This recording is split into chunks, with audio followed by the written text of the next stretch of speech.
This webcast discusses how to perform the lab activity called energy stored in a spring. And our purpose for this lab is to find the relationship between the distance that a spring is compressed or stretched, basically the displacement of the end of the spring, and the amount of elastic potential energy that gets stored in the spring. And so we are going to have two dependent variables. The independent variable, this is the thing that we will purposefully change, is going to be the displacement of the end of the spring. And the things that we'll study, the things that depend on that displacement, are going to be the amount of force that we have to apply to either stretch or compress the spring, and the elastic potential energy that gets stored in that deformed spring. We're going to use one of the University of Colorado simulators, and you can find it at this link. And when you get to that simulation tool, we want to double click on the icon called energy. Okay, and so I'm going to go to that simulation tool. I'm going to click over here on energy. I'll double click that. Okay. We want to see all of the information that it will give us, and so I'm going to put checks in all of these boxes. And let's see here, and I think I want the, I think I want the bar graph. Let's see. Okay. And it says to choose the force plot option. So let me click on force plot right here, and I will put a check mark in energy so that it gives me that information. Okay, so we've selected all of those things, and so now I want to just play with this a little bit. If I grab this the red end of this beam, I can move it to the right, which means that I'm stretching the spring, and I can move it to the left, which means that I'm compressing the spring. And as I move this bar to the left and right, above here it is showing me the potential energy that is stored in the spring, and it's also showing me the amount of force that was required to put the spring in this shape. So here I have the spring compressed, and I have spent 60 newtons compressing it.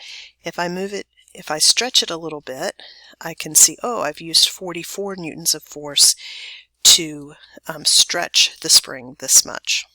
Okay, so the first thing that we need to do is to write down the amount of spring constant that we are choosing. And I'm going to select 400. You do not need to use a value of 400. You can choose whatever value you would like. Okay, but be sure that once you've selected it, like see here, it could be 370, 320, 270.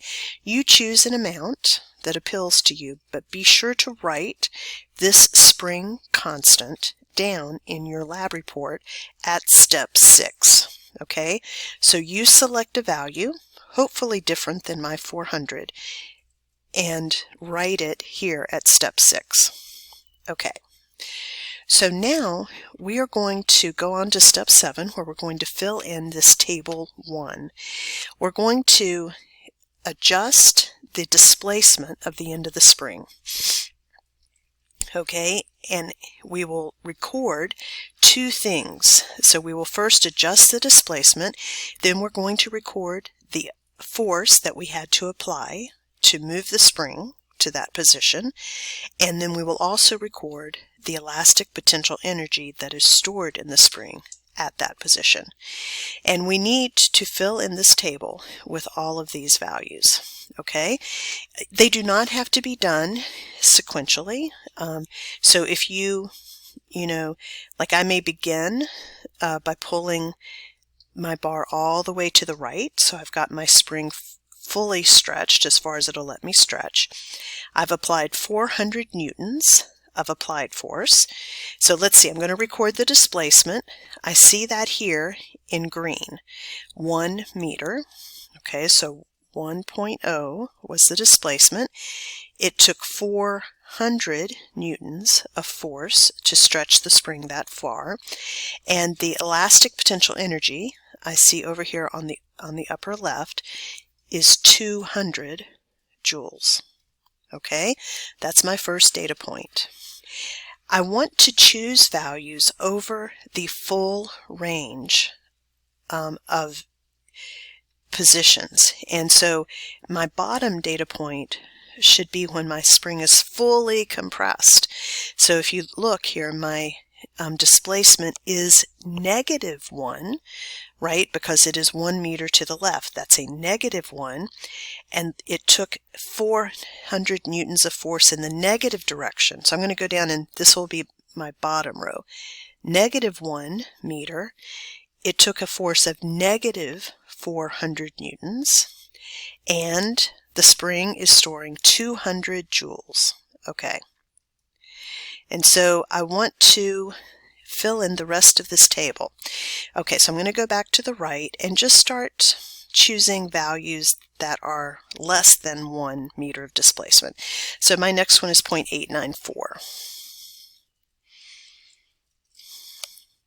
And to stretch the spring that far took 358 newtons, and the energy stored in the spring at that point is 159.8 joules.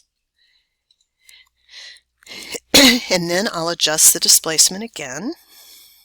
Here I've got a displacement of 0.568 meters. It took 227 newtons to put it in that position, and the elastic potential energy is 64.5 joules. Okay, so I'm going to keep doing this. My 200 got moved up. And then as I keep moving, you know, my last few points will be down in this direction, right? Like maybe -0.758 meters. That took -303 newtons of force, and I had 114.9 joules of energy stored in the spring. Remember that whenever the force goes to the left, the displacement goes to the left, those are negative values. Okay, so you should stop here and get the rest of your data in Table 1.